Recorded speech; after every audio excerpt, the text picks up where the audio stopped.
Hey, good morning. Welcome to A Foreigner in the Philippines. Well, I'm always talking about synchronicity and how the most amazing coincidences are little more than demonstrations of synchronicity, which is that everything works in like this, and that actually we are more connected than we ever think that we are. We are more in tune with people that we never really thought that we were, and altogether, if we are open to incoming calls, as I jokingly like to call it, we will receive all kinds of stuff coming in. And what's the key? The key is just to be open to things to come in. So this brings in the idea of dreams, of how we have to have a dream. I mean, first of all, when you think of some great project that you would just love to do, of some person that you would just love to meet, first of all, it starts with that thought, and the thought then becomes a dream, and the dream, as you obviously we know, because everybody dreams, the dream is where you actually play a scene in your mind of how it could possibly work, even though actually we shouldn't really worry about how it's going to work. The how is not even remotely to do with us.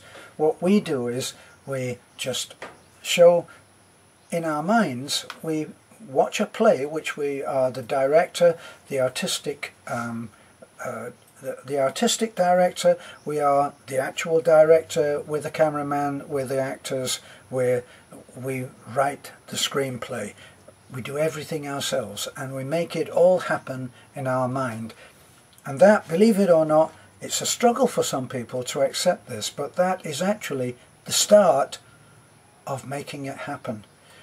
If you think about things like, I don't know, the Sydney Opera House started in somebody's mind. That was like a collection of seashells all thrown together, wasn't it? And yet the man conceived of it, and in spite of incredible opposition, even when it was being built, he made it happen because he had that dream, and the dream went into being a plan, a target, a goal, and he made it happen.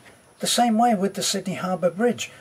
I think that they actually just printed the money for the Sydney Harbour Bridge because IMF wouldn't lend them the money because they wanted all kinds of rules and regulations, which the Oz government said, no, we're not going to do that.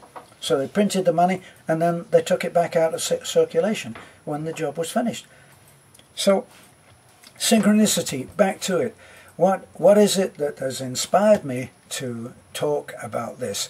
And that is that for a long time, when I was in the UK, I worked for quite a time as a building contractor, and I went out on jobs. At first I went out on jobs and I did the jobs myself. I worked as a jobbing carpenter, builder, and people called me about doing all kinds of things. I designed things and built things, and I remodeled houses, and I did it sometimes with just one helper who was there to hand me things, and that worked very well. And then finally it started to expand, and in time I actually had about 25 people working for me and 2 or 3 sites going at the same time. So it expanded. Right. During that time, and this touches on something else that I've also talked about, and that is the people that we meet who are instrumental in helping to change the way that we think in a good way. Obviously, we've all got our villains who come in and they create havoc, and we have to deal with it and get stronger in a way, in protecting ourselves, in making decisions which are not popular with everybody, and we have to say, well, you know, be gone, get behind me. And that's one kind of challenge and one kind of person that we're going to meet and have to deal with in our lives. But then there's the other, and these are the exciting people who come in, and when they say things you think, well, I never thought of it that way. And then you share things, and they probably may even feel the same about what you say. So just in the same way that we are meeting these exciting people, these people who will influence the way that we think, that as we go through our lives, our everyday lives, we'll actually deal with something because, well, I remember my friend said that this is how he would do it. And or you actually ask yourself, how would, I mean, for me, one of the most influential people I ever met was a man called Noel Huntley, who was a brilliant man. And very often, if I was in doubt as to how I should deal with something, I would say, how would Noel do it? And so he was held as an iconic figure in my mind for all of my life, and is still there. Now, I'm still in contact with him and have remained in contact with him for all of my life. So who is the other person that has now apparently come back into my life, I hope, because I've been thinking of him. Hence the thought, the dream, you see it happening in your mind, and then you start to actually hope that that person will reappear. Well, somebody got in touch with me today, and there's nothing very secret about this, but there was this one person in my life who came from a town called Braintree in Essex, and we worked together for a long time. His name was Nick Carter, and he was very influential in the way that I think. Had a great effect on me. I had a great admiration for him. He was a great different thinker.